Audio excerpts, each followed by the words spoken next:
like to apologize for the room that we're in. After speaking with Sophie, apparently there are some issues with booking rooms on the first week of school, namely the fact that academic things have priority. So since classes can be moved around, it was literally impossible to move us anywhere else. Also because our H711 room is not available until a couple years from now, so we'll all have to get really comfortable with each other. That being said, classrooms have been booked for the January 23rd meeting, and there was one meeting in March that wasn't on the original list for a classroom being booked, and that has been rectified as well. So that being said, we'll pass around the roll call sheet soon enough, and I will read the Indigenous Solidarity Statement. If I can just pull it up right here. In one moment.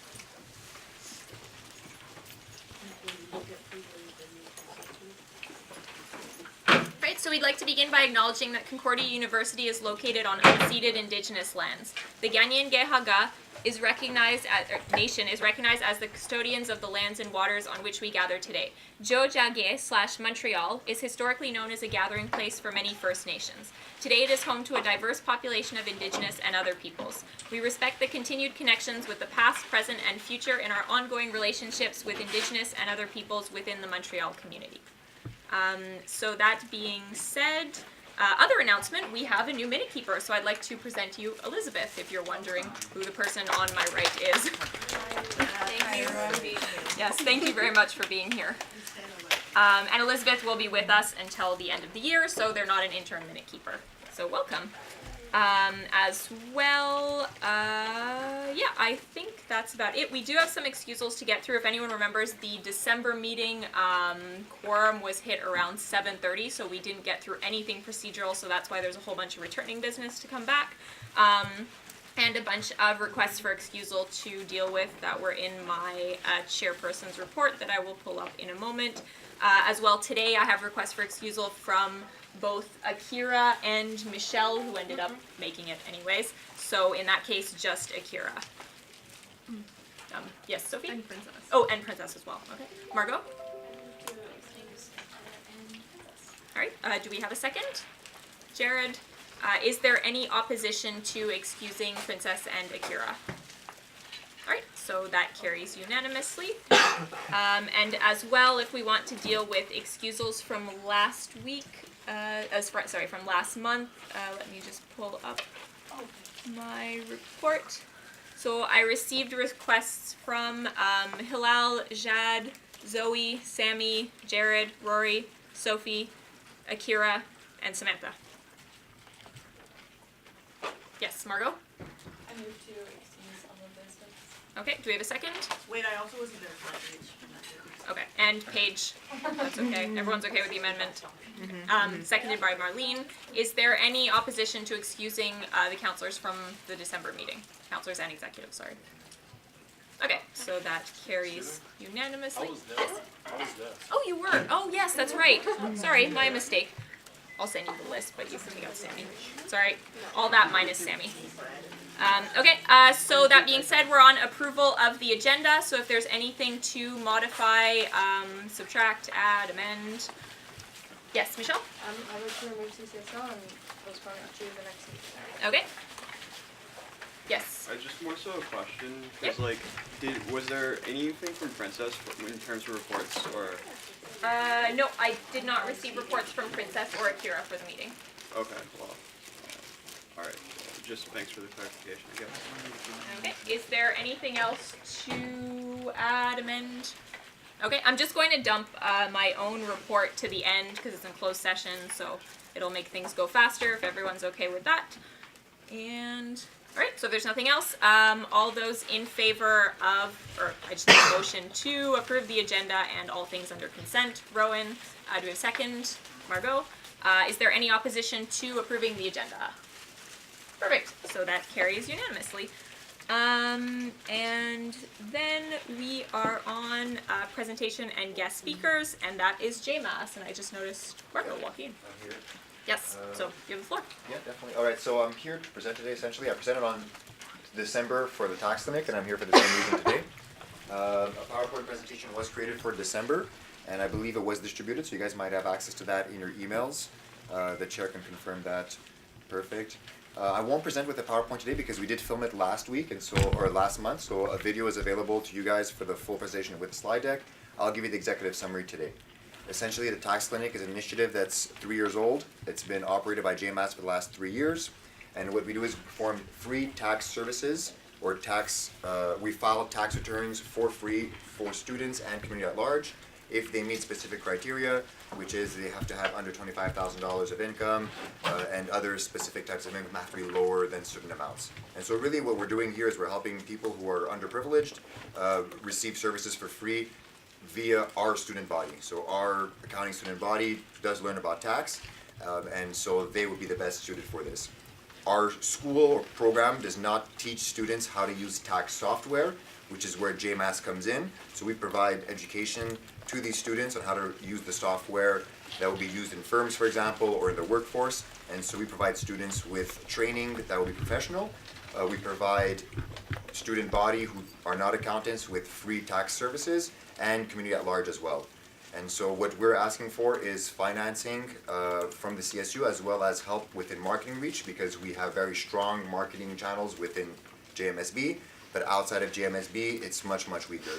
And so we will be asking for CSU help as well as individual counselors' help to reach out to faculties outside of JMSB to really increase the entire awareness within Concordia. So that's essentially the executive summary. Some specific details to mention: we made changes from last year to this year, which is why we're asking for more money than we did last year. Last year we asked for $7,000, and so we were able to finance the majority of our event with that. This year we're asking for more money because we are starting an initiative for external professional training. We have acquired a team of 4 individuals who are tax professionals, who are JMAS alumni, JMSB alumni, and have also competed within the tax discipline at case competitions. And so these are people who are well versed in tax and who care about JMSB and Concordia student body. And so this is definitely the best option for us because it alleviates a significant workload from individual undergraduate JMAS members who are required to provide all the training programs. And it's extremely difficult as non-tax professionals and people who have to go to class and do other things. And so we felt it was a huge burden on JMAS to prepare the trainings as we did in the past 3 years. And so that's a significant chunk of the new cost. We're also trying to expand or trying to grow the operations. Last year we successfully completed 400 tax returns, and this year we're aiming for 600. And so we're trying to have more preparers with a higher quality of performance using the external training. And that's essentially my entire presentation in 5 minutes or less. Okay, thank you. John. Okay, I'd like to move a motion. Okay, so I have written the text for this. I posted it in the Facebook group. So if folks want to read along or see it or make amendments to it, you can have access to it there. Or if you don't have Facebook, I can send it to you. All right, here we go. Whereas the John Molson Accounting Society organizes a free tax clinic each year to help students and low-income community members file their taxes and train students how to process taxes for others.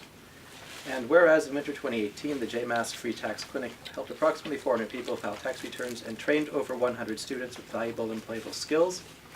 And whereas the CSU provided strong funding to this event in the previous year. And whereas the JMAS is looking to scale up the event for 2019, notably requiring that professional trainers be hired and a large number of laptops and printers be rented, increasing the overall cost of the event.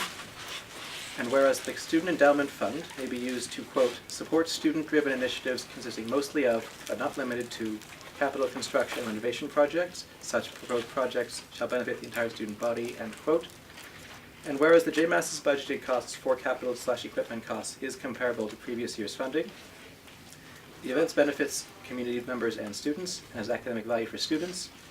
And whereas this event will continue to be an annual event for the foreseeable future, be it therefore resolved that the CSU Council grant $8,000 from the Student Endowment Fund per year for a period of 3 years starting with the winter 2019 semester to the John Molson Accounting Society towards the costs of the free tax clinic. The granted funds will be used towards capital costs, including but not limited to technical equipment such as laptops and printers. Be it further resolved that the CSU will collaborate with the JMAS to promote the tax clinic via its communications platforms. And finally, be it further resolved that as a condition for receiving a CSU grant, the JMAS will appropriately communicate the CSU-JMAS partnership during the process of organizing and implementing the free tax clinic. Thank you. Do we have a second for the motion? Hello. All right, your speaker turn. Yeah. So this is based on conversations I had with some folks from the JMAS following the last December's council meeting. The understanding that having CSU funding for the full cost of the event was probably beyond our scope, because even the $7,000 was granted last year is still well above what most clubs or other grants are given out to. Even some of the CSU budget lines are larger than that. So 19,000 was a bit steep. But we talked about ways in which we could support them over the longer term, also help them find other sources of funding. So one idea we had was use the student admin to actually buy the laptops so they could just have them every year and get rid of that cost for the future. But we found out that probably wasn't practical because there'd be nowhere to store the laptops between tax clinics. So it seems that renting the equipment still seemed the best option. I contacted the Dean of Students' office to see what they thought of it, because Dean of Students' approval is also required to use the Student Endowment Fund. And they were very enthusiastic about it. Got back to me very quickly. They're excited about it. When we went through the budget for the event, it came to around $7,000-ish for equipment and other sorts of costs such as that. So $8,000 gives them a bit of wiggle room to play with, but they might not need all of that for such costs. But and also by having it over a multi-year period, they don't have to come back to council every single year. We know it's going to happen. We know it's a valuable event. The other piece, the last one, which says, as a condition for receiving the grant, have come to appropriate communication. Well, we hadn't decided exactly what that means. I just kept it vague so we can talk about what that means. But we'll tell so much agreement they'll be in effect for a couple of years. So the next year's executive can't reinterpret that. Okay. So it's just clear. We'll talk about what that means. But like, it won't be anything too onerous. Just like a banner here, a logo there. I definitely, if I can Yeah, add go to ahead. that. What I was thinking would be to add the CSU logo on all pieces of advertisement everywhere. So everywhere that it would go, the JMAS logo and CSU logo would be present on everything in equal size, sharing the attraction of the eye of the viewer. And so it would look like an equal partnership. Awesome. Thank you. And, this obviously won't fund the entirety of the event, but there are some other funding sources available, such as the CCSL, which probably would be interested in funding something like this. So we're confident that this is a useful grant for a useful event, and that they won't be left hanging unfunded for the event. Thank you. Sophie? I'd like to move to amend just the last line about communication and sort of reword it to reflect sort of pending a discussion with our communication coordinator, just because they're pretty strict about promotional schedules and not doing that, and I don't want to approve something at council that supersedes our communications coordinator's social media marketing strategy. We need to talk about that with the coordinator So first. what's the wording? The wording is just pending a discussion with the communications coordinator at the end? Yeah. Okay. Is there a second for the amendment? Margot? Kind of already motivated. Is there any opposition to adding that at the end of the motion? Okay, so it carries unanimously. And we're back on the speakers list, which is no one. Yes, Paige. Should it be pending with a date, like a If you wanna. time, I mean, like just, I believe Or is it Davis is just in the always? office tomorrow, so it will be very quick. Yes, Margot? We can set next council meeting as a tentative deadline, because it would be 1 month away, and I believe 1 month of promotional week. 2 weeks. In January, there's 2 councils. Oh, okay. That works. Okay, cool. All right. It wouldn't take that long to make the arrangements. Okay. It's a conversation. It's not like a meeting. Okay. So we can kind of deal with it informally? Yeah. Okay, perfect. Is there any more discussion on the motion? Okay. Sorry. Yes, what was the Caleb? amendment? It was to add pending a discussion with the communications coordinator at the end of the motion. So just to make sure that their time frame is. It was Marco. Great. So just make sure there's no more discussion. Okay, all those in favor, please raise your placards. 1, 2, 3, 4, 5, 6, 7, 8, 9, 10, 11, 12, 15. And all those opposed? 0. All right, so that carries. Sorry, it's a little bit hard to count votes, so I'm turning around. Okay, all right. Is there anything left to discuss on JMAS Tax Clinic? All right, well, thank you very much, Marco, for coming to see us again. Thank And, everyone here, and I just want to thank John especially for giving us the extra help. Sitting down for 2 hours definitely helped me tremendously and gives me the right path moving forward, so I want to thank you personally for that. Pleasure. All right, guys, thank you very much for your time. I was gonna take a sandwich, but I think I'll leave it here for you guys if you have There's so many, please. a lot. Yeah, are you sure? Yeah. All right, thanks, guys. Have a good night. All right, thank you, Marco. All right, so with that, we are on, since CCSL was tabled, we're on new business substantive, and we have Empower Me. And John, this one's yours. Okay, just let me pull up the motion there.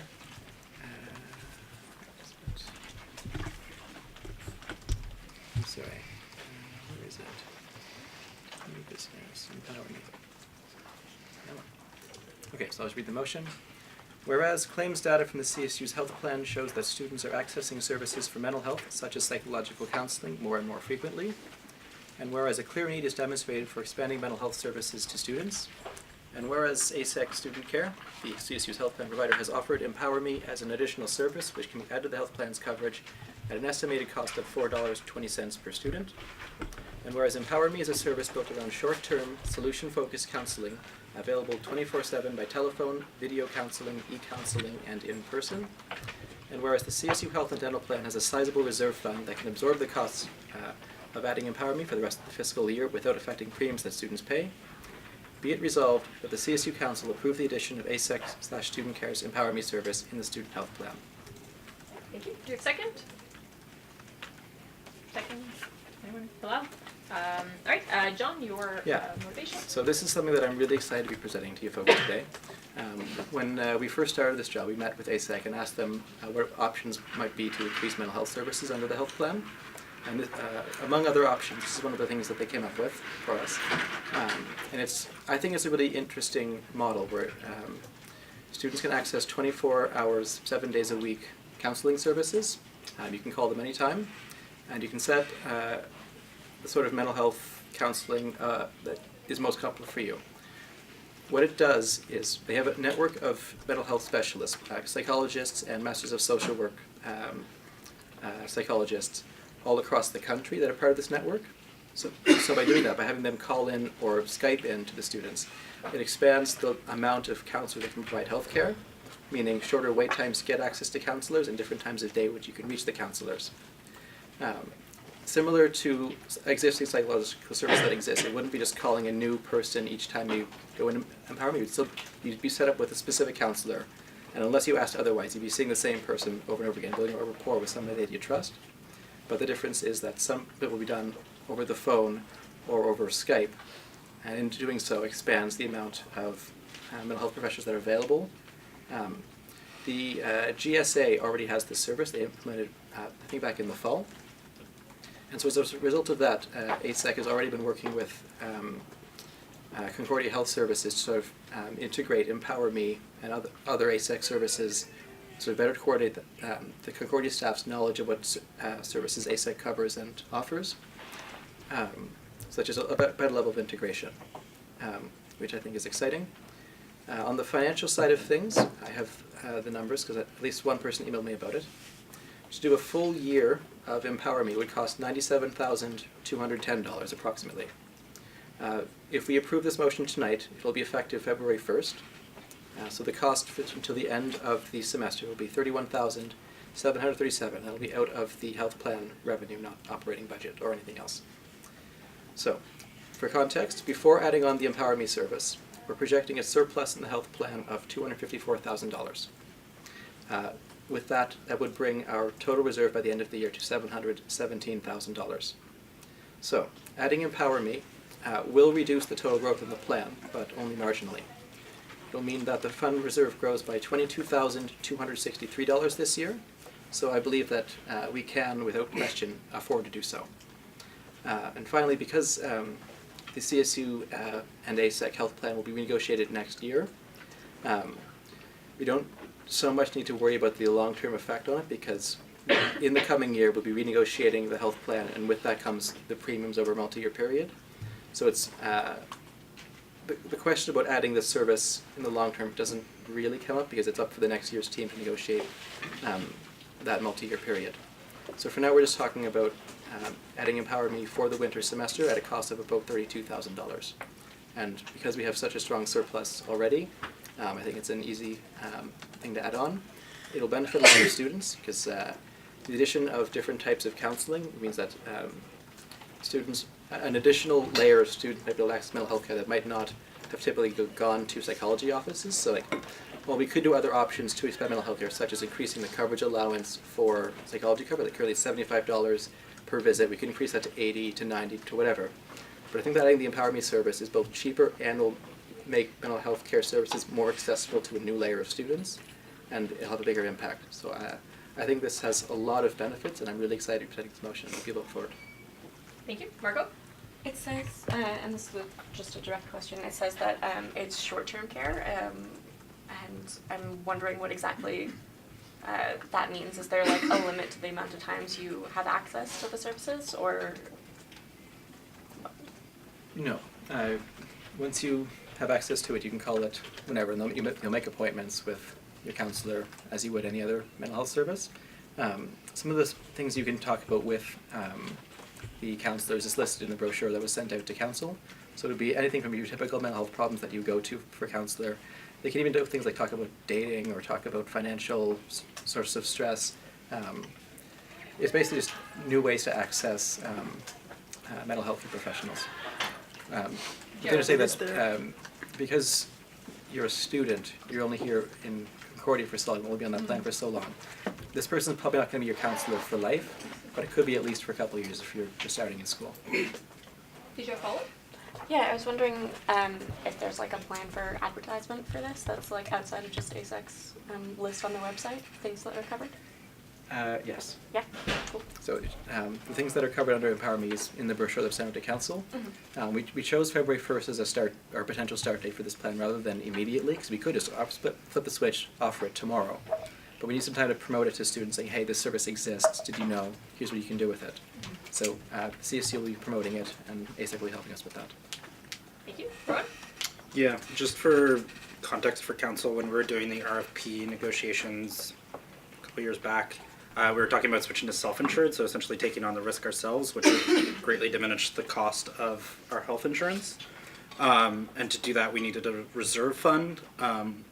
What we had discussed, and like this was never officially decided on, but what was like generally considered to be a safe reserve fund was $600,000. So even if we implement this, we'll still be well over that and still have the option of switching to self-insured. Thank you. Caleb? I'm good. Oh, okay. Peter?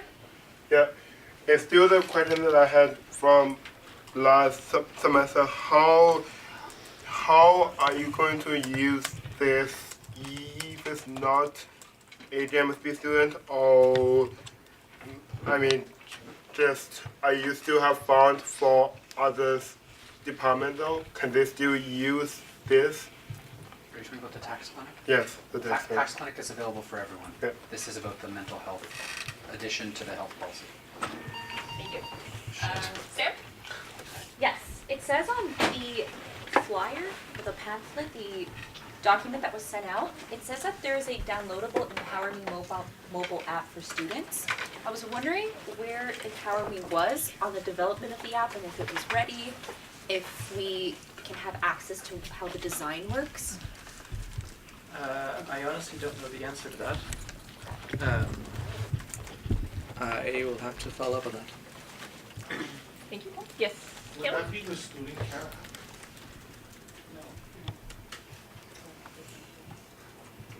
It would likely be a different thing.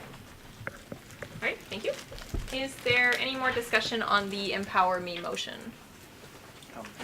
Yes, Roy? I just want to remind everyone that us adding like mental health services for students as part of the plan that we arrange is not an excuse for the university not to provide their own fair share of mental health support services.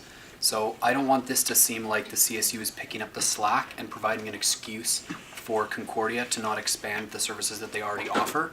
I think we need to keep that in mind when we're looking at spending more student money on things for students that should be provided by the administration. Thank you. James?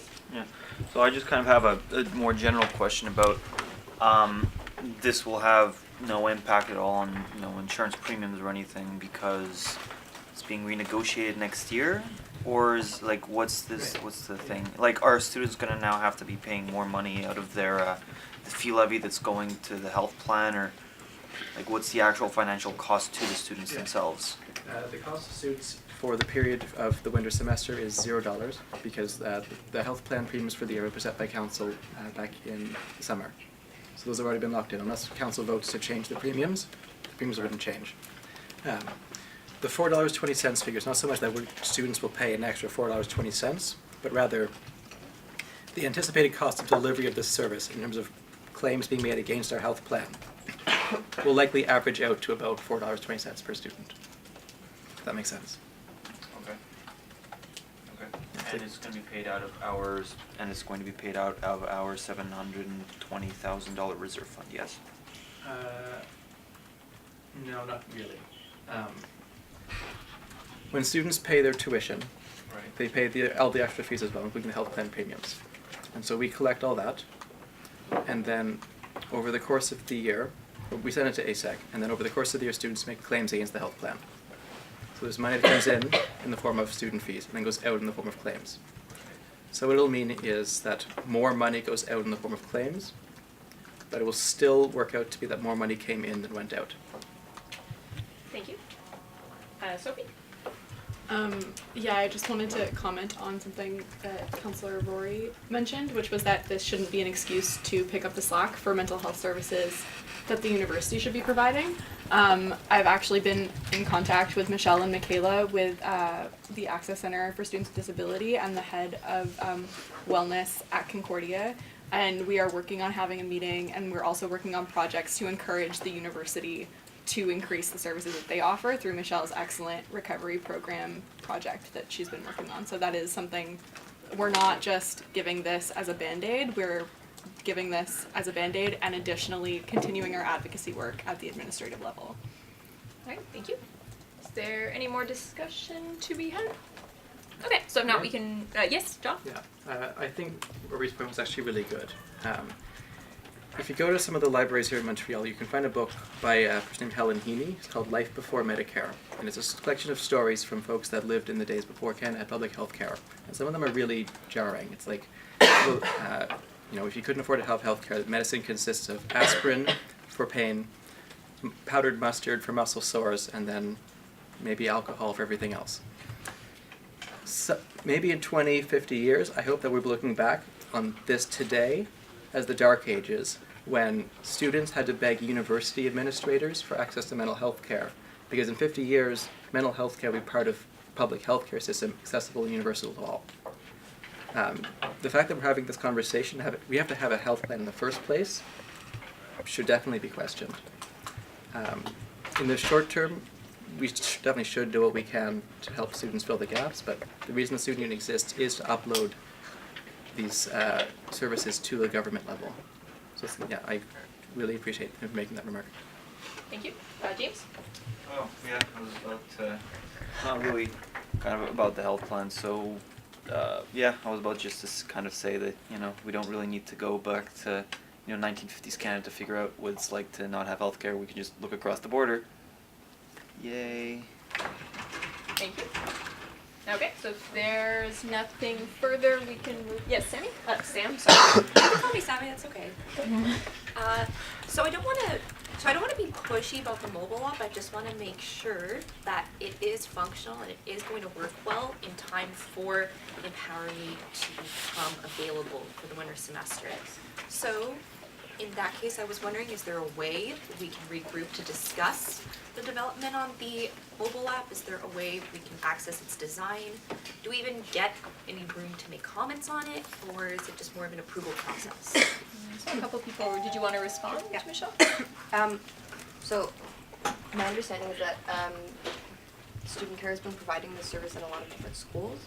So I think that they're good for their app. In terms of feedback, just generally, John met with them because we were concerned about if we could give feedback for this service, and they were very open to that kind of thing. So. Cool. Thank you. Marco? James? Yeah. Oh, yeah. Okay. So, I don't know. Are there just about the Empower Me service to kind of anybody that kind of knows this? I know that not too long ago there was a big. So from what I understand, and anybody correct me if I'm wrong, this is a service that students can simply call up and receive counseling over the phone or something along those lines. Website, various meetings. I'm looking at the thing right here. So the various meetings they can contact to get health services, and I'm like, I don't know if it's just me because like I know that in the very recent past, like within the past like 5 months, there was a big scandal about a service called BetterHelp that sounds very similar, and it had very shady business practices where they're not really, like, the people that they say are counselors aren't really counselors, like they're not registered psychologists, and just I'm just hearing like how this thing operates, and I'm drawing some like very clear similarities, you know, where it's like, oh, you just call in and just talk to somebody, and it's not really a registered counselor, it's just some guy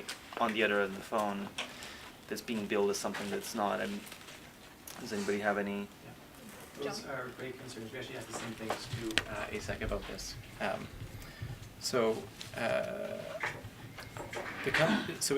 It is delivered by a third-party company. The company is called Aspira. If you want to look them up, you can do that. ASPIRA. It says powered by Aspira on the brochure that was sent out. It's like down at the bottom. But that's, if you want to look them up.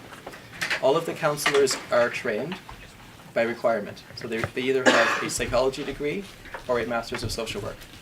So they're not just anybody, they are trained and certified, and that's what they're trained in, psychology or masters of social work. And this sort of goes to James and some part of what Sam was saying there. And Michelle talked about this as well. ASEC already does feedback surveys. So students have concerns or complaints, they can make those. When I met with ASEC, I asked them specifically what quality control checks are, like how can you even give feedback?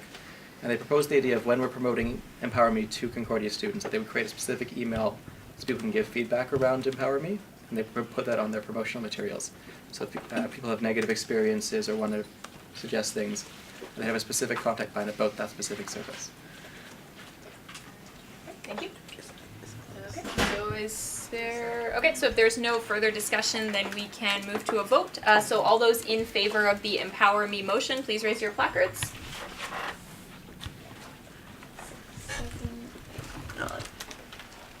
12. All those opposed?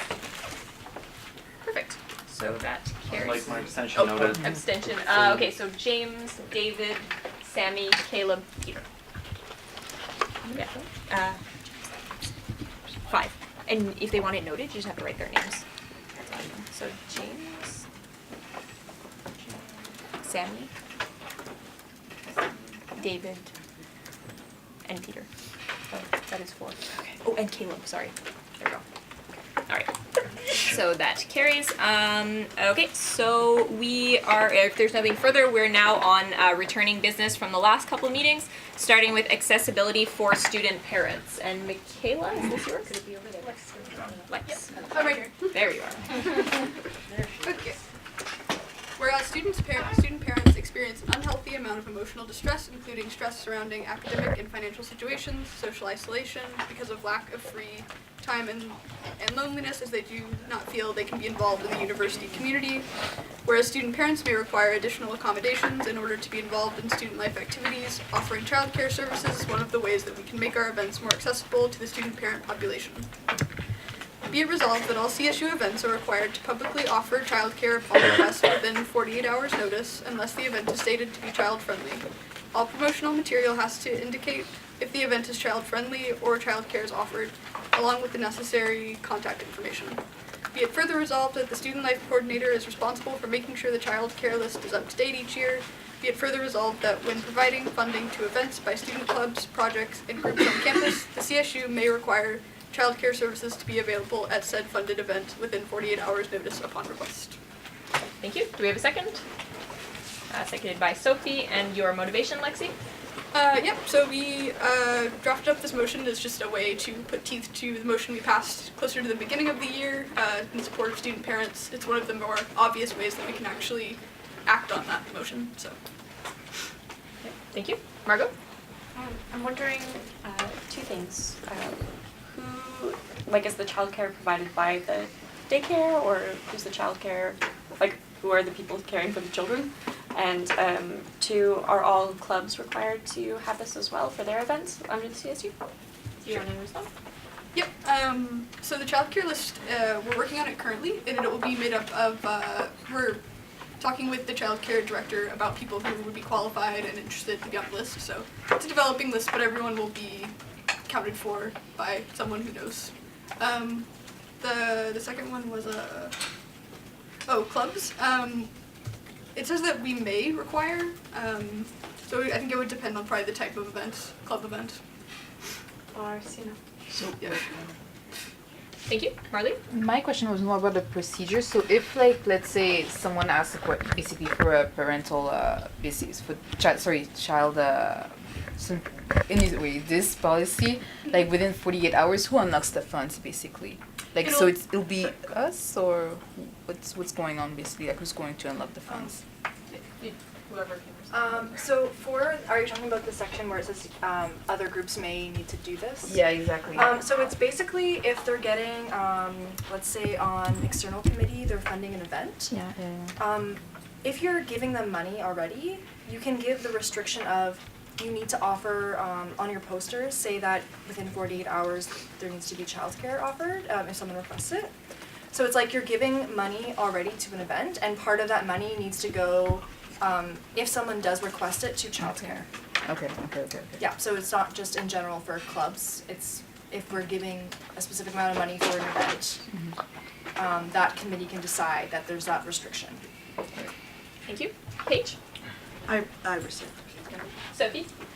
Well, I feel like there's a lot of events where like it wouldn't make sense to, well, no, not that it wouldn't make sense to have childcare, but if people are asking for funding and like they already planned their budget, it's kind of weird to enforce that they put aside more money, like money to have in case someone needs childcare, and especially since there's a lot of limit on all the funding opportunity here at the CSU, so it's kind of like, okay, like I'm putting $50, or I don't know how much childcare costs, but like aside in my budget for that, even though I'm restricted to $500 or something.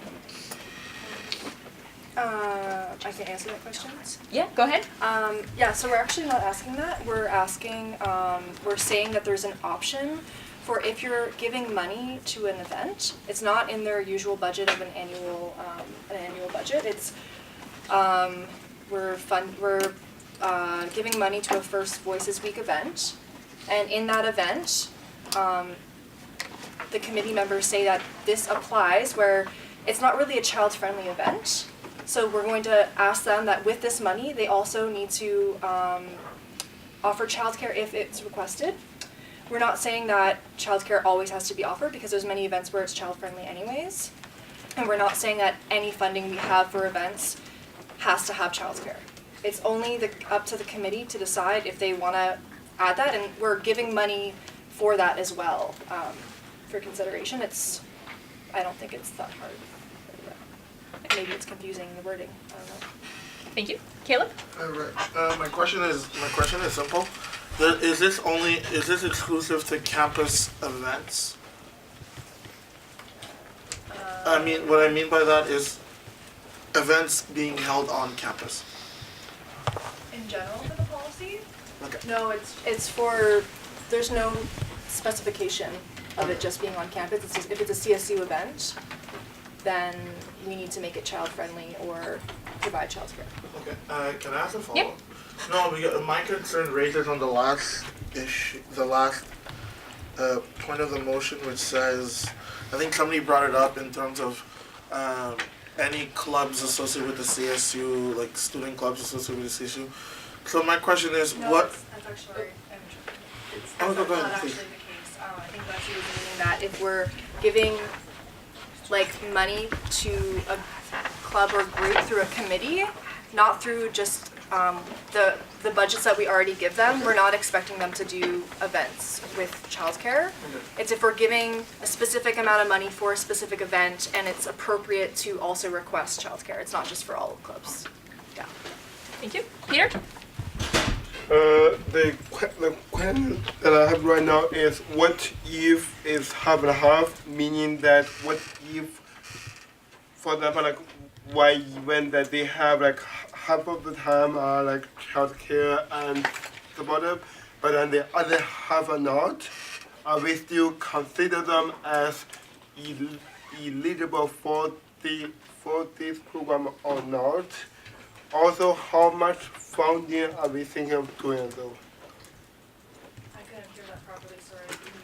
So what if it's like half and half? Are they still eligible to do the program? Because I know you said it's only child friendly or child care only. So what if it's half and half?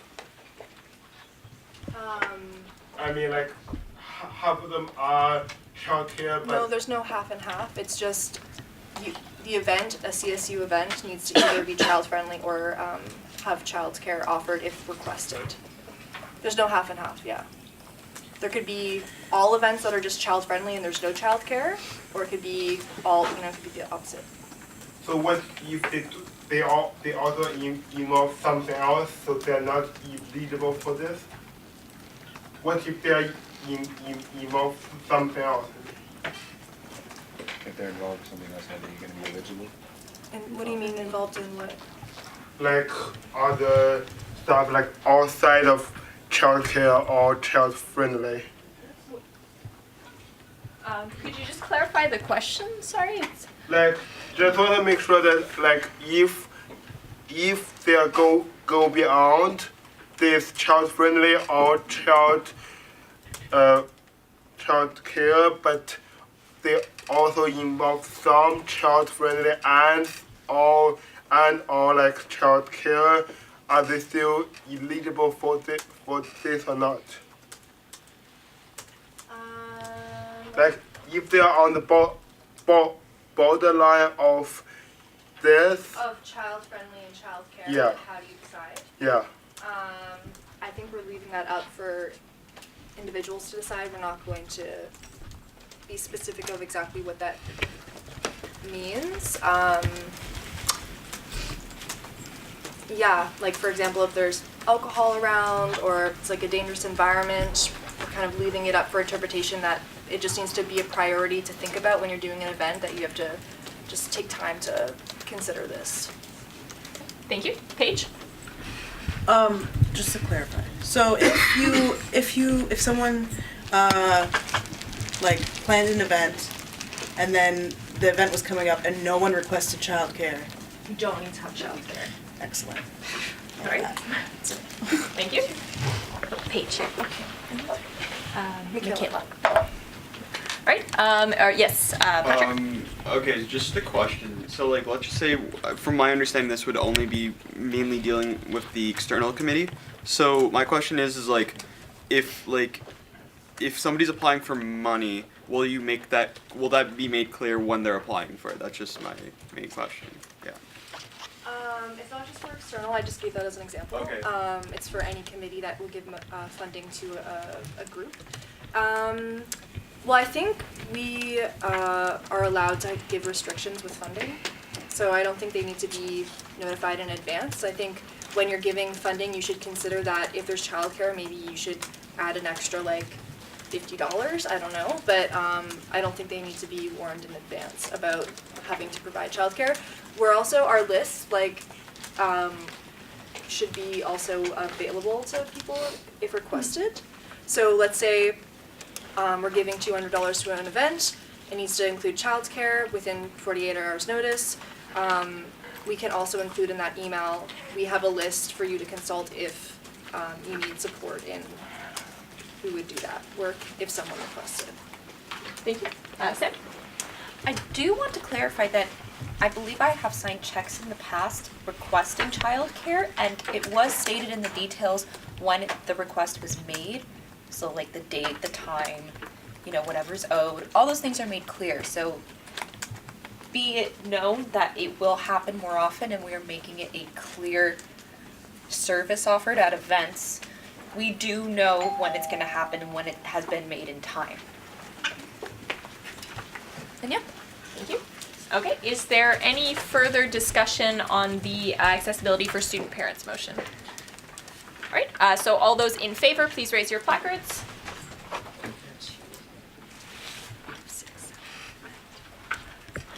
13. All those opposed? 0. So that carries. Just let them yell if they want one. So no, for this purpose. Okay, so with that, we are on, if there's no further discussion on accessibility for student parents, we're on approval of the minutes. And this was an informational, sorry, it should be in brackets, from 2 meetings ago, I believe. And I think it was Rory who had brought it up at the time. Yeah, we can't approve the minutes when they're so wrong. Like, and I think they were missing when I brought it up the last time. Oh, that's possible. I probably brought it up because they were missing. But they were missing and they were also badly written and needed extensive revision. And it was just that we can't approve them because there's so much revision needed. They need to be rewritten. Thank you, Sophie. To go off of that, I'd really like to stress to counselors that read the minutes before approving them in consent agenda. When you don't read the minutes, things happen. Sometimes the incoming executive gets minutes that appoint a white person to BIPOC committee by accident because people don't check it. So just always read your documents. Thank you. On that note, the minutes from past meetings are coming. I promise they are. Some require extensive edits that I will do, and then resubmit them. And that is all. Is there anything further? Okay, so if not, we are on online transparency, and that was James's motion. Please start with the motion. Right, so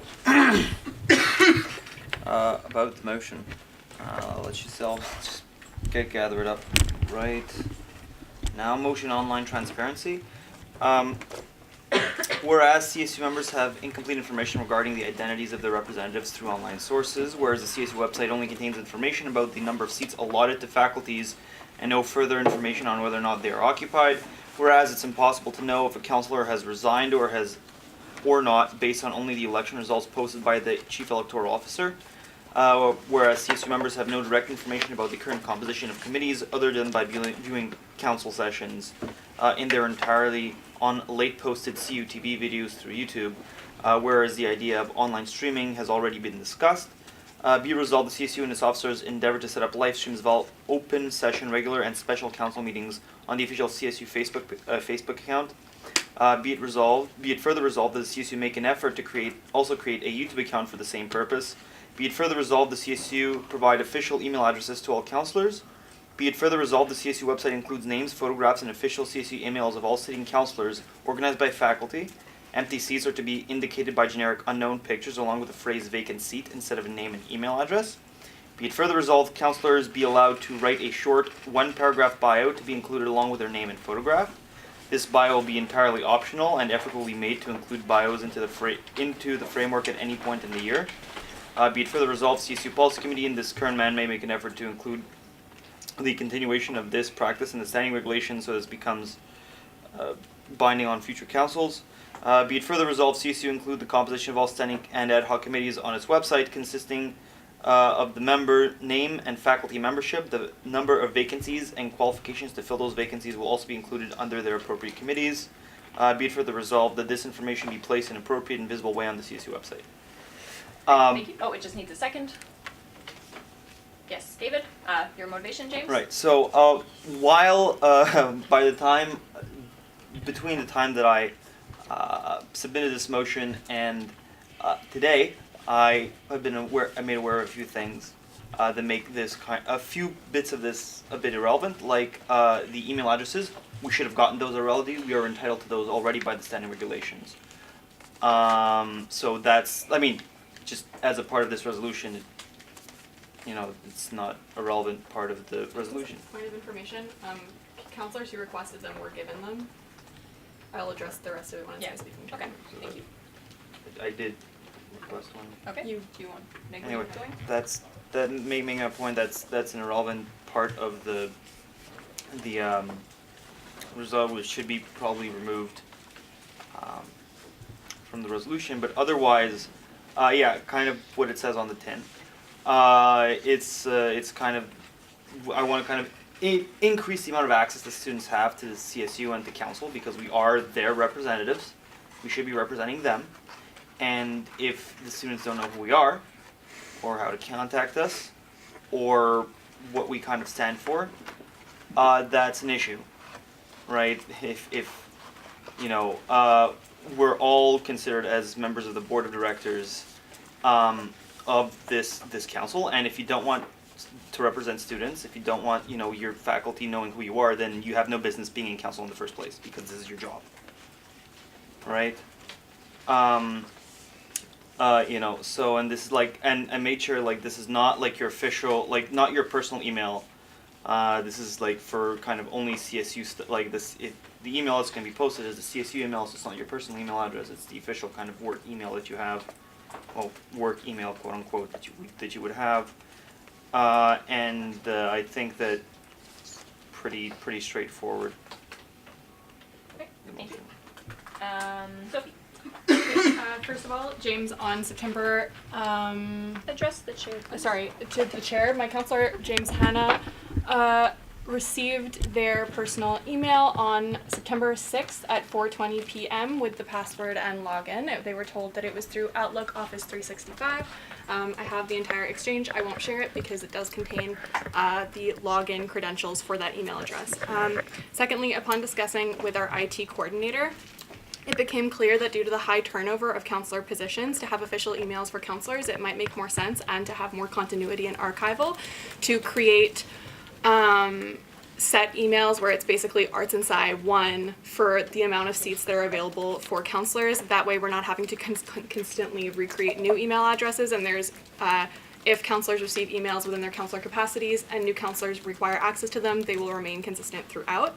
So I'm not opposed to that, but the official email addresses, the reason that at the beginning of the year I mentioned that those who would want it would request it, I posted a poll in the Facebook group, and then those who did request received them. If counselors have not received them for whatever reason, they lost the message, then they are free to contact me and I will proceed to refurnish that information with them. And if this motion passes, I will continue with the IT coordinator to get generic official CSU emails created for each counselor. The standing regulation that is referenced does entitle counselors to emails. That is, of course, not something every counselor signs up for, so that's my piece. But I would just like to say again that the counselor who presented this motion did receive an official CSU email 5 months ago. Thank you. 4 months ago. John? Yeah. I think this is a good motion. I like most of what's in it, and those parts that I don't like, I don't dislike because I make gains because I just think there's some constructive amendments that I think we can make. But I'll go through sort of be it resolved or be it resolved just on point. First one's around the live streaming. When I was at Dalhousie, yes, I said Dalhousie, everybody drink. When I was at the DSU, we implemented this one of my early years in the on council. Then we kept it through the years and got to see how it worked. It was cool. We were able to say that we're really transparent. It was useful going to the Board of Governors meeting saying, hey, look how transparent we are, when are you going to step up? So that was the benefit of it. In practice, most of the views of the council videos was after the fact of the meetings. There's only maybe 1 or 2 people that actually watched the stream during the meetings, and usually it wasn't for very long periods of time. Most of our engagement with council during the meeting itself was when was on Twitter, when the student journalism students were basically live tweeting the meetings. People would engage with that more often. The cost to the student union was about $800 a year to implement the live streaming services, and they had the benefit of having their own building where they can rent the rooms with the proper plugins for the cameras to get on the internet every meeting, and the benefit of owning the equipment, and the benefit of having a multi-staffed IT department that can do it. And that still costs about $800 a year. So I think that where we have our council meeting rooms are never consistent. We don't have the equipment. I think there's going to be additional costs beyond some $800 that DC was paying. I would like to at least look at some cost-benefit analysis before we move forward with saying we're definitely going to do this, because it might not be worth the cost, even if transparency, the additional level of transparency is worth. I think it's at least worth looking into before we say yes, we're doing this. But I have to make that financial side of things. Keep in mind that we still do record the meetings. We still do make them public. which comes to the next piece, which is that says CSU will make an effort to create a YouTube account. We do have a YouTube account, but I think it's actually a pretty good point. We could be putting those videos not on the or not just on the CUTV YouTube channel, but also maybe we can talk to CUTV about getting them on the CSU channel as well, because I think that's a good point. That you search for CSU council meeting, you won't find the CSU account, you'll find CUTV. So I think that's legit. We can also post them on our Facebook and Twitter and type of stuff. Sophie responded to the official emails piece. The council photos one, that's also common in a lot of student unions. Usually what they'll do is have a photo day. If councils will be worn a couple of weeks in advance saying, hey, wear your nice clothes to council that day, and they'll get the photos done. That's common practice, and so we can't do it. It might not be practical to do it right away. Maybe for the next incoming council, very easy. We can talk about possibly doing it with that. Maybe people can submit their own photos, and we can talk about how to do that. The blurbs piece, I do have concerns with that, and I'd probably move motion just to exclude that, on the grounds that there's probably 30 plus councillors, plus executives, plus judicial board members, senators, and probably also staff. For a student that's trying to find out about the student union and reading through things, that might, a little blurb with fun facts about the councillors might not actually be useful, because it's become a very, very long page. What's done more often is just shows the job descriptions of the people involved. Like if you're going to contact them for, you would contact this person if you need this service, and this is what they do. That's probably a way to make it more concise and useful to the student readers, but rather than simple fun facts about the executive staff and counselors involved. And the rest I haven't made comments on. It's fine. So I think this is a good motion. I think it's in a good spirit. I think it's will do good things for Transparent the Union. Just have some practical, logistical things to talk about there and consider. Thank you. Margot? Caleb? Come back to me. I'm just checking up on something. Okay, I can put you back at the end. Yeah, they're at the 4th. James? Right. And no, so I motion to strike the be for resolved about the emails, because I mentioned it in my original thing that it's kind of irrelevant to the motion because it's already in whatever things I wanted to get done. So. Alright, thank you. Do we have a second? David, is there any opposition to striking that part of the motion? Okay, so that carries unanimously, and we're back on the speakers list, which is Sam. I really like the idea of this motion. It's nice to have an image of who we are and what we do. A logistical suggestion I would like to propose is that perhaps under every picture of every counselor, we could have a description of which committees they take part in, whether they hold other positions like a signing officer. The only thing I am also considering is the fact that somebody has to come and has to update that as people come, as people go, as members change, which committees they're on, which has happened. So if we could figure something out around that, that would be nice. And it's definitely a more concise way for students to get all the information they need. I also do like the idea of having emails that would read as Counselor Member 1, Counselor Member 2. I really do enjoy using my CSU email. I have put most of my CSU contact and CSU communications through that channel. It is nice to be able to separate the email accounts and keep everything organized. However, I do also recognize the benefit in keeping this information open for other people to go and consult for future members. Thank you. Peter? Yeah, I just wanted to point out that there's since we're talking about the YouTube channels, there's already missing a couple meetings that we had from the past that are still not online yet. So just wanted a clarification from the executive how are those going to be solved? I can clarify that. So all the meetings have been uploaded. I know CUTV worked really hard to get them all up during the break, with the exception of one from the September meeting, which unfortunately was, I think it was, Our server crashed. Yeah, so everything should be there currently, if you're looking for it. All right, David. I just really wanted to second mainly John's motion because I think it was just really complete, and aside the cost perspective, everything was well written, And I think, but for the cost perspective, I think the person proposing this should really further in to figure that out. And for that, I would like to table the motion. Okay, kind of already motivated, but Oh. yeah, there was kind of a motivation. I should have tabled and then motivated, Yeah. right? My there's bad. just a little bit more of a speakers list, but if you want, I can put you back on it. Put me at the end, yeah. Okay. Caleb? No, I'm good, thank you. Okay. Michelle? Have we voted on that amendment? Without an It was amendment? unanimous. Okay. Yeah. I would like to propose an amendment to the motion, to remove the, be it further resolved, the CSU and its officers endeavor to set up live streams of all open sessions, etc. Okay. Do we have a second?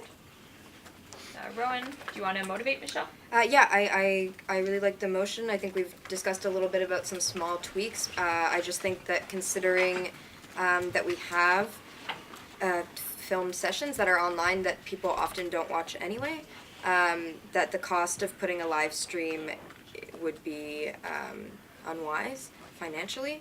And so I think that I'd like to move forward with this motion, but I wouldn't want to move forward with something that's going to cost us a lot of money for something we pretty much already have. Okay, thank you. Okay, so I'll open speakers list on the amendment. James?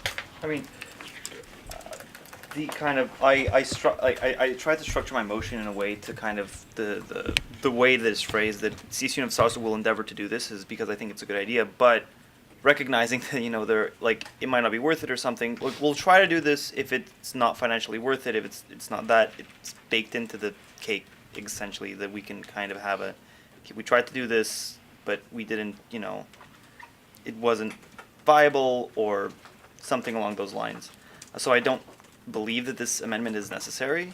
It's like, okay, we can try to do this, but if at the end of the day we don't think it's totally worth it to set up a live stream instead of just, for example, setting it up with the YouTube account, then, then we can just, because this one and the next for be it for the result kind of tie into each other because it's the CSU will post these videos on its Facebook account and then try to do it on its YouTube account. They kind of don't make sense without both of them there, right? Because otherwise it's just, we'll just have a YouTube account for the same purpose and the purpose is gone because we've just struck it, right? So I don't think, I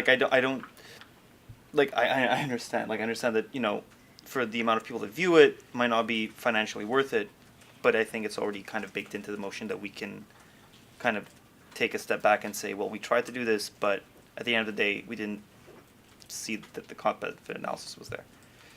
Thank you. Sophie? The CSU already has a YouTube account, so can I amend the amendment? Yeah. I motion to amend the amendment to also exclude creating a YouTube account that already exists.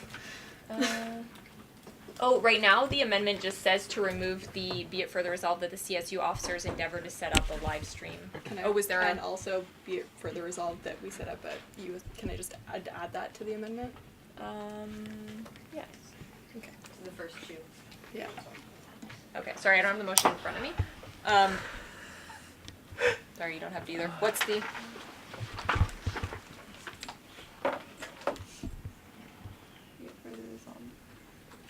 Sorry, it's touchscreen. Oh, I don't want to do that. Sorry. It's these two. Okay, so you just want to amend the amendment to remove the part about the CSU setting up... A live stream and a YouTube account. Okay. Oh, perfect. Okay. Sorry. All right. Do we have a second? James, is everyone amenable to just taking out the part about the CSU setting up a YouTube account because it's already there? Okay. Perfect. Yeah, also. Okay, I'll put you back on the speakers list. Sophie? I move the question. To call the question? Yeah, call the amendment. Okay, do we have a second? Yeah. Rowan, is there any opposition to calling the question on the amendment? Okay, so all those in favor of removing the be it further resolved that the CSU officers endeavor to set up a live stream, etc., please raise your placards. 13, 14, 15. All those opposed? 1. All right, so that carries. And we're back on the main motion, which is David. I call the question. Okay, do you have a second, first of all? Is there any opposition to calling the question? Yes, Rowan. Okay, so in that case, we will take a vote. Yeah. Sorry, the question's been called. We'll take a vote on calling the question. So all those in favor of calling the question, please raise your placards. I guess I'll vote for myself. Okay, Me all too. those opposed? 1, 2, 3, 4, 5, 6. Okay, so that clearly fails. So 6, 6, and then a bunch of abstentions. We're back on the speakers list, which is no one, and then Rowan and Sophie. Yes. I move to remove the bios point. Be it resolved, councillors be allowed to write one short one-page bio, etc., etc. Okay, do we have a second? Patrick, do you want to motivate? The reason for that is the one that John already brought up. It just kind of gets overwhelming with information. I know some councillors have Facebook pages, which has been done in the past.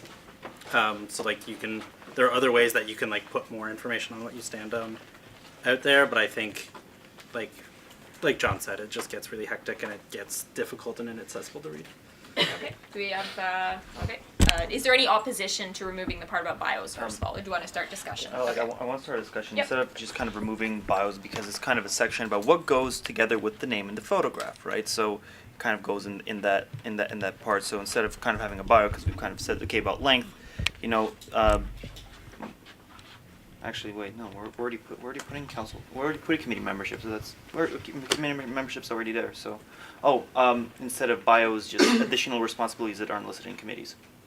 Like that would be probably better. So like, this person's also signing officer or something like that instead of a bio. So replace bio with that would probably be a better idea. Additional responsibility, because committee membership's already going to get its own thing, right? So it's not necessary to duplicate the information there. It's just additional responsibilities that this person happens to have is also listed like underneath the name or whatever instead of a bio. All right, instead of just removing that completely. Okay, thank you. Michelle?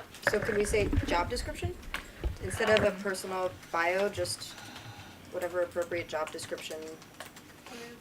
So you just want to amend Yeah. the amendment to, instead of removing the bio point, to state, to change the Yeah. amendment, but not get caught in semantics, to state additional responsibilities, yeah. Okay, so there's an amendment on the table to change bio to state CSU responsibilities. Is that it? Okay, do we have a second? David? Okay, is there any opposition to that? Yes, Chris? Yeah, it's just a general opposition. I think the best thing to do is just remove the bio part for now, and like one step at a time, right? Let's get this section created, see what it looks like, and then we can decide, is there room for a bio? Is there room for hobbies or something? Make the decision in the future. Thank you. That's what I'm speaking on. Okay, is there any more discussion about the amendment to change bios to CSU responsibilities? Okay, so if not, all those in favor, please raise your placards. 11, 12, all those opposed? 0. Okay, so that carries. Oh, abstain, Peter, so 1, Peter. Okay, so at this point, we are back on the main speakers list, which is James and then Sammy. So I guess if that's it, then I call the question. Okay, is there any opposition to calling the question?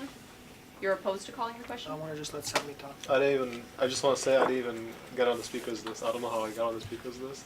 Maybe you were stretching. Oh, Okay, probably. so I don't oppose. okay, so there's no need to call the question since there's no speakers list. Thank you. So all those in favor of the motion? Information? Yes. Can we just, this is the final motion. Can we Yes. just read out what the final amended resolution is? I can do that in 1 second.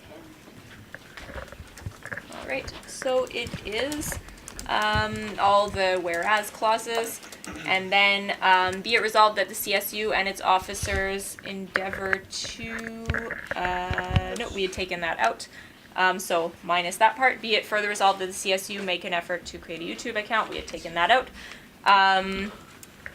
Took that out as well. So basically, Be it further resolved that the CSU website include the names, photographs, and official CSU emails of all sitting councilors organized by faculty. Empty seats are to be indicated by a generic unknown picture along with the phrase vacant seat instead of a name and email address.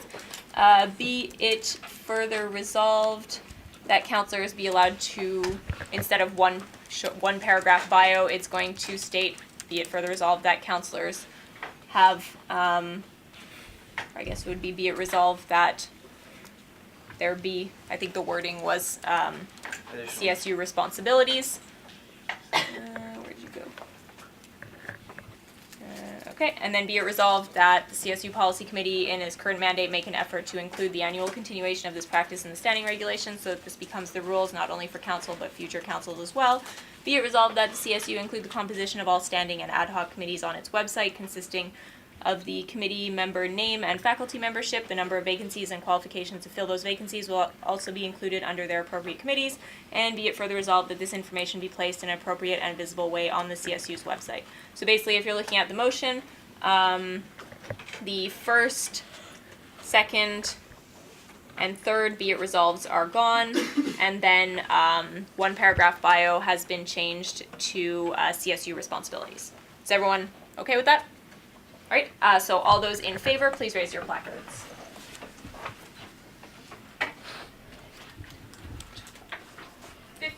All those opposed? 0. Perfect. So that carries unanimously, I think. All right, so is there any other discussion to be had under online transparency? Yes, James? I've also kind of, this is during the break period. I kind of went over the stuff that a few other universities had, and one of the things that I kind of found striking and that I think we could probably import into a Concordia Student Union is they post online all of the, they extracted all of the motions that were passed during council, and they published that as a separate document. Like McGill calls it a resolutions book, I forget what other places call it.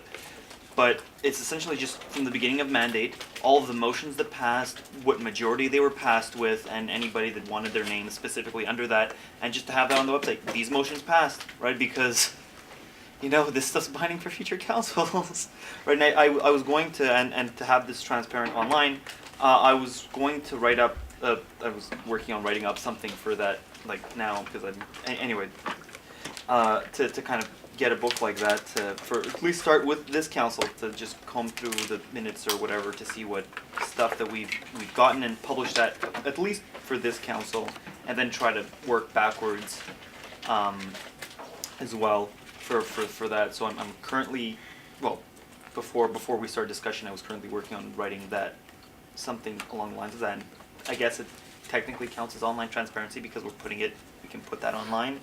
So by a hair's breadth, that kind of gets through. So if anybody kind of has comments on that kind of idea. Okay, thank you.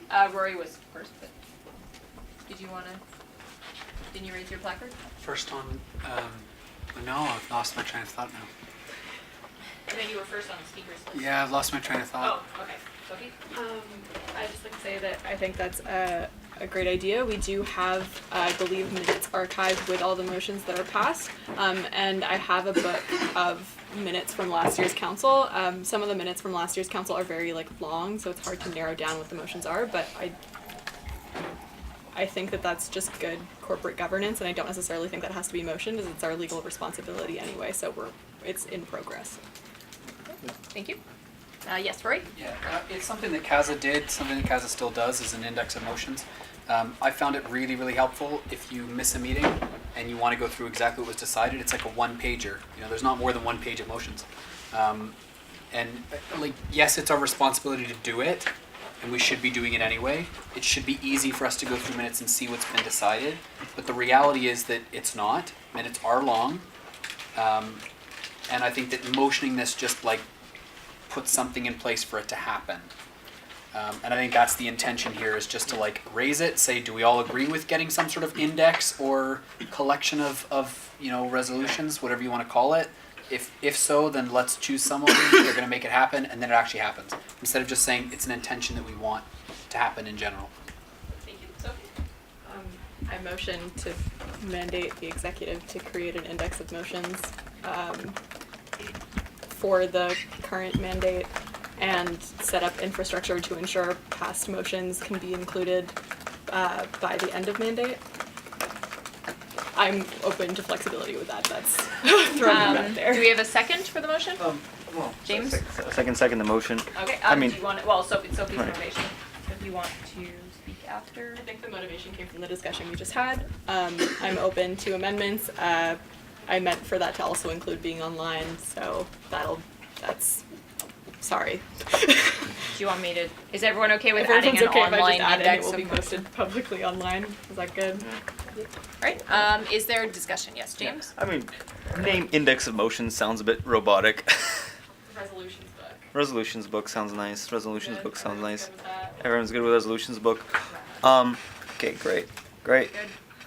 Do you have opposition to it, Cory? Yeah. Oh, okay, I so think, in that case, yeah, sorry, so James, you can motivate and then Alright. Cory, you I mean, state your opposition. it's just. I mean, resolutions book I think sounds better than index of motions. Just as a name wise, as kind of noting what it is, right? I mean, I don't know. This isn't really substance of what we're putting in there. It's just what we're going to call it, really. So, something that sounds better is probably better.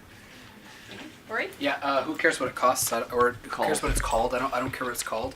But I think that what we should do is we should make it a permanent part of the minute keeper's duties.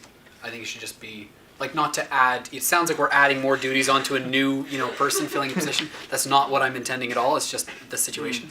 But I think in general it should be just for the minute keeper to. They're writing down the motions. They're writing down the minutes. At the end, when they edit the minutes, they should just copy paste all the motions to the bottom.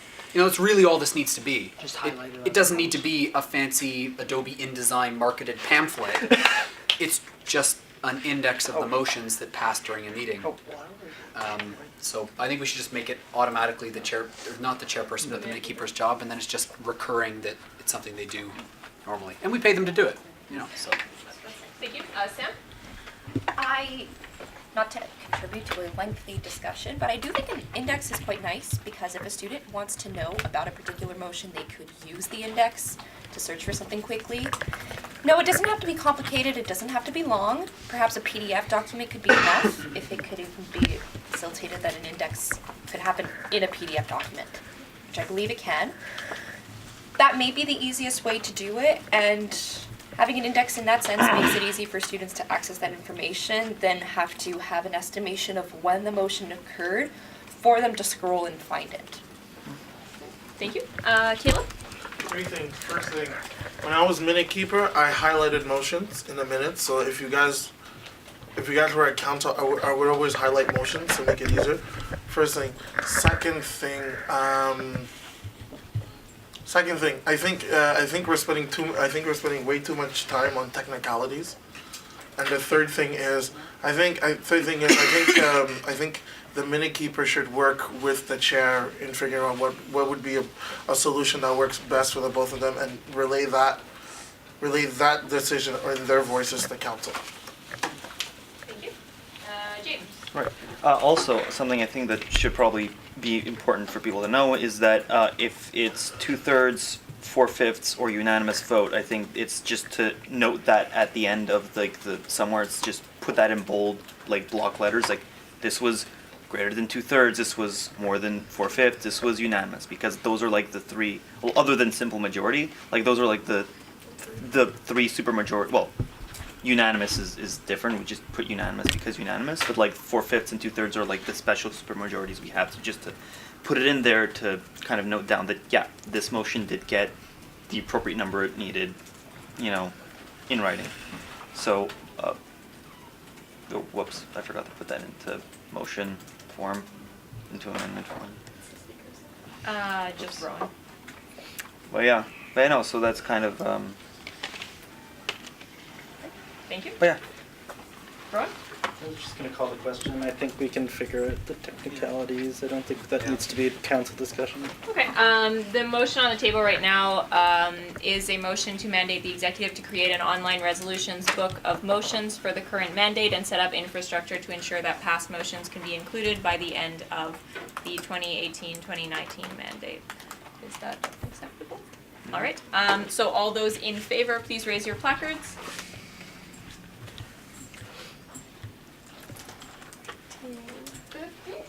All those opposed? 0. So that carries unanimously. All right, and with that, is there any more discussion on online transparency? Okay, so if not, we are on public commemorations, and this one was, James, your point as well from a while ago. Yes. Okay. So it was kind of just to it's quite dated. It was meant from November, and well, what was going through my head back then? I'm trying to figure out why I put this thing. Right. This was why. It was because of Remembrance Day, and I remembered that the first year I was at Concordia. I think the CSU did stuff for breast cancer and for Movember a few years ago. I think I remember that. No? Or I don't know. Just that was I think that was my state of mind. Remember, I might have misremembered something, but it was just kind of it was November, so it kind of came up, and I'm thinking, so this was kind of just me saying that the CSU kind of doesn't really do a lot of stuff like commemorating stuff like that. So it did nothing for at least for the longest while, except for I think we do Women's Week and Black History Month, and I think that's about it as major public that's at least in sync with the wider society, right? I think those are the only two things that we really do to kind of sync stuff up. And I thought that maybe we could just have a discussion about, are there possibilities of including more stuff, like for example we can for future we can do something like do a breast cancer month and a Movember thing, right? Plop those together, do something for Remembrance Day, maybe some other stuff that people just want to chime in and add stuff, and just have a discussion of what could be within the CSU mandate to do to kind of increase stuff like activity with student life. So this is something that's important to them. Something about Remembrance Day in particular is that I remember back before I went, back in high school, was something that we had people kind of come up and tell stories about relatives that passed away or that fought in wars, or stuff that stuff they did to kind of try and I wouldn't say spirit things up, but to gather around the community, and we could probably do something like that as well, or just kind of begin discussion for different types of events that we could commemorate to try and increase community involvement. Thank you. Michelle? Okay, so as student life coordinator, I'm the one who coordinates the majority of our events. Campaigns does quite a few of them as well. They tend to be specifically around our annual campaign. This kind of conversation I feel is fine, but should happen before the events, not after them. I submitted my work plan on time, as was requested, for the beginning of September. All the events that I've planned for the year are in there. And so if there were events that council felt were missing, they should have come and talked to me or come to student life committee meetings. I would have been happy to look into them. The other thing we have to remember is that we have a limited budget.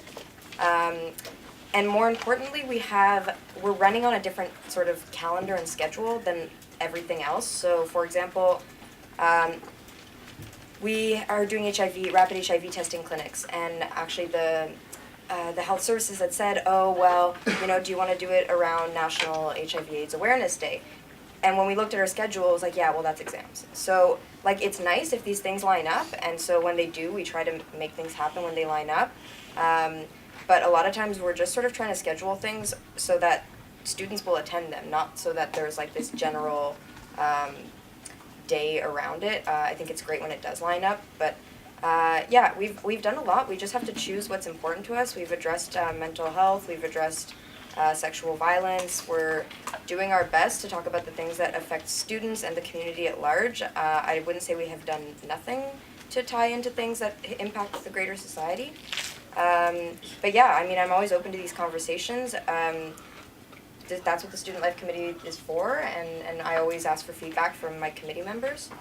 And yeah, that's about it. Thanks. Thank you. Sophie? Michelle covered the work plan thing. I'm not gonna go back to that. What I will say is that to have this conversation in January, as Michelle said, it's too late. a good idea, it is belated and yeah. It's just belated. Thank you, Marlene. Well, I was about to say basically is that kind of what Michelle said, but also the fact that if perhaps people want to include events that are more in sync with like the society in general, but perhaps they should meet up with the committees that could perhaps fund their ideas or help with them with their ideas, just like a student at large can do as well if they want to make projects in order to like make a community a little bit more alive here at Concordia. But yeah, it's just that like as you can see here with the calendars that we have we're pretty busy. I wouldn't say that like there's not a lot of events. We have like a lot of events. So yeah. Thank you, David.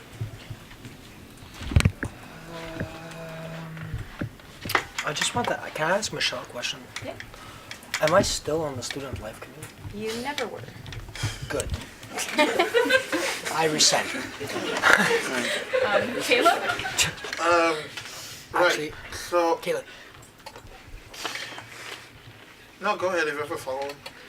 It was just to release a formal apology for having not attended a single student life committee meeting, and for that matter, I am just really sorry. You were never on the committee. I was, man. Okay, CCSL. Order, please. CCSL, that's, oh, fuck, what's the... Okay, order, please. Yeah, first, I feel like this conversation can happen outside of council. Yes, it will. Amusing as it is. Yes, Caleb. I'm gonna go straight to the point. I think James brings up a good point, but I don't necessarily thinks that it should translate into holding events. Just a statement or something that the executives could acknowledge, saying, yes, we notice that today is this day, if just something like language supporting that, supporting any commemoration, I think for me would go more than far enough. Michelle raises a few points saying that, just logistically and with the calendar of events, sometimes they won't match up, number one. Number two, I think James brings up another problem. I think council as a whole has an assumption problem where we think the executives will do something because there's an assumption that they will do it. I think Michelle and Sophie both brought it up. They both had work plans made up, and it's not. And I don't think it should be their fault that nobody on council read it, if they did not get a chance to read them. So, I think the onus of responsibility falls on every one of us. If you have a cause that you particularly have a concern for or you're passionate about, reach out to the execs, and maybe potentially something could happen. We were all elected to make a change, and if we're not willing to put in the work for it, then why are you here? Thank you. Just to digress for one moment, I usually make myself available on Facebook if people have comments, questions. Sometimes I know that people have to leave and they email me, can I get an excusal? But I have zero access to my internet right now. So I will see your messages on my phone and get to them at the end, because I know that some people have requested excusals because they must leave. That being said, James. Yeah, so I kind of get that. I don't think that I really expected anything to happen in November or in December or right now. I just when I submitted this, it was then that I kind of realized that, oh my god, there really is just like not a lot of sync at that point. I just kind of wanted to bring it up, and look, we're having a discussion. Like, there's sometimes you don't realize what's missing until you kind of realize that it's missing. And so this is something that I noticed beginning of November, yay me. I'm not trying to force any work on anybody. It's informational. It's just to have a bit of a discussion. It's near the end of the meeting session anyway, and oh my god, it's only 10 o'clock. That's a record for us, I think. It's 8. I know, bro. It's 8 o'clock. This is a record for us. Please. Anyway, so I'm not trying to make this like a planning session or anything. It's just kind of a light discussion about, okay, what how can we do it? Like Caleb had he had a suggestion. It's like, oh, we can just like have a statement saying that this is happening or not. Like, we don't necessarily have to have events, right? So that's all part of like the discussion that I kind of want to bring up, and to, because stuff like that, just ideas and stuff. Okay, thank you. Sophie? Michelle? Again, I'm the supervisor for the communications coordinator, so if we often have conversations about communications without knowing exactly what that person does. And I think it's great, the idea of like making it public that we have certain stances on things, but the problem is that we have a communication strategy. It's difficult to reach out to students. I'm vaguely aware of the kind of schedule that our Facebook has, for example, and if we have 2-3 events happening in the coming week or two, I mean, the priority is that people know about that, especially because if you look on the internet, there are a million days to commemorate. There are lots of national this day and national that day, and that means that we now have to filter through those, decide which ones are important, make these value judgments based on, I don't know, our positions book, I'm not sure, and then post 3 things of it's this day today. I don't know, I feel like we're not like the little Google image that pops up on each day. Google does that. Thank you. Sophie? Rescind. Margot? I believe I've mentioned this before, but there are discussions that I think can be like motions at council where we're like mandating people to look into things and like dealing with governance things. And then there's stuff that you can sort of like pop by and during office hours and be like, hey, I think this would be neat. And you don't have to talk to 30 people in a room about it. Like, just, yeah. We're all going up. Thank you. Kemi? Yeah, I call the order of the day or like the agenda, whatever it's called. There was no more speakers, so if everyone's kind of exhausted the discussion, I'll be tempted to accept that. All right, thank you, good talk. So with that being said, we're on 8E, which is budget actuals to date, and John, this was yours from a while ago.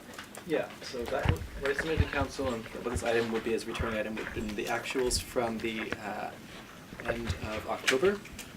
At this point, we've gone so far in terms of tabling this so many times that now we have the actuals for November finished. I received them this week, so it was just after the council agenda would have been sent out. That's why folks haven't received it yet, but I did just post them in the Facebook group.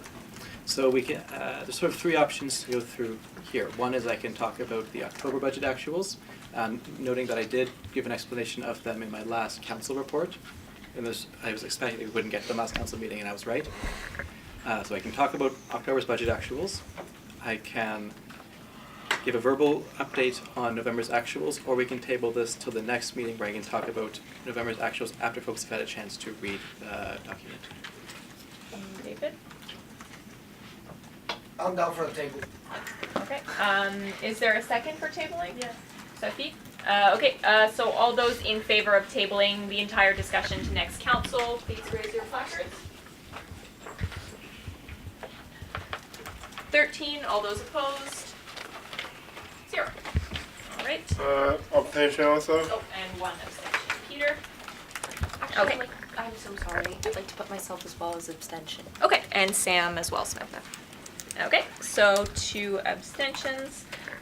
So this will come back with the documents in your documents. It'll be for the next November, right? council package. Okay, perfect. In January, or on the January 23rd meeting. So it's Peter and Samantha. Right. Is there any more discussion on budget actuals? Okay, so that being said, now it is my report, which I have a closed session. Yes, Sophie? I motion to go into closed session. Okay, do we have a second? Jared? Just to clarify, the reason it's in closed is just because it refers to some stuff that happened in closed, so I'm not... Yes? Okay, well, yeah, we'll do it in a second. Okay, so all those in favor of entering closed session, please raise your placards. Oh, okay, yeah. Is there any opposition? No, we're good. Okay, so at this point I'll just ask anyone who's not myself, the chair, the council secretary, executive, councilors, there we go, JB, to please leave the room, and we'll call you back afterwards. There's not a lot left to deal with, though. If you know, council could take kind of a little update on elections, because I mean we made a decision last council meeting. So if, like, is it going well? Is it not? Just like 2 sentence, 3 sentence. Like, is the online going well? Is it not? Whatever, stuff like that. Okay, so a few things happened. Basically, upon the Simply Voting office's reopening, it came to our attention that we we ended up having to ask a legal question of our lawyers as to whether or not we had the legal authority to share the information required to implement with a third party. We do, most likely, but there's a confidentiality clause. It's going to be fine. That created a bit of a delay because we couldn't share information that was necessary to troubleshoot the implementation until basically yesterday morning, and then we didn't get the updated student list with all the required information until today. That's all been disseminated. We're still in the stages of troubleshooting. We should know pretty shortly whether or not it's going to be feasible by next week, but it's been a journey and a half. By Friday, sorry. Yeah. Anyway, well, thank you everybody that's put in the effort. Thank you. Michelle? It's an announcement. I'll wait. Are there any? Sorry. Are there any more questions? Patrick? It was just more so a comment. I agree with Rowan. So like, if you want to post it on the Facebook page, I could do it too if you want. About your comments about sending emails about questions. I just so that people who weren't here could know too. Oh. Thank you. James, was that a placard or were you just waving? Okay, so if not, we can move to announcements, I guess. Michelle? Sweet. Hi everybody. I'm your student life coordinator, and thank you for some of you who've dropped by to some of the winter orientation events. They've been going really well. It's a smaller scale in part because it's campaign period for the by-elections. And yeah, I just wanted to remind you or let you all know that we have our last event happening tomorrow in the lounge at 4 p.m. It's a talk entitled Recovery and Collective Care, Addiction, Stigma, and Community Building. And so yeah, it's taking a look at our society, our communities, and how we respond to addiction, looking at more of a community perspective. We have two people, two speakers who have lived experience with addiction and who are active in their community, two speakers who work more in the organizational realm of treating addiction. They're all really inspiring people. We're going to be having a discussion afterwards. There's going to be good food. So yeah, come by. Everybody knows someone who is affected by addiction or is affected themselves, so it's a pretty pertinent topic for everyone.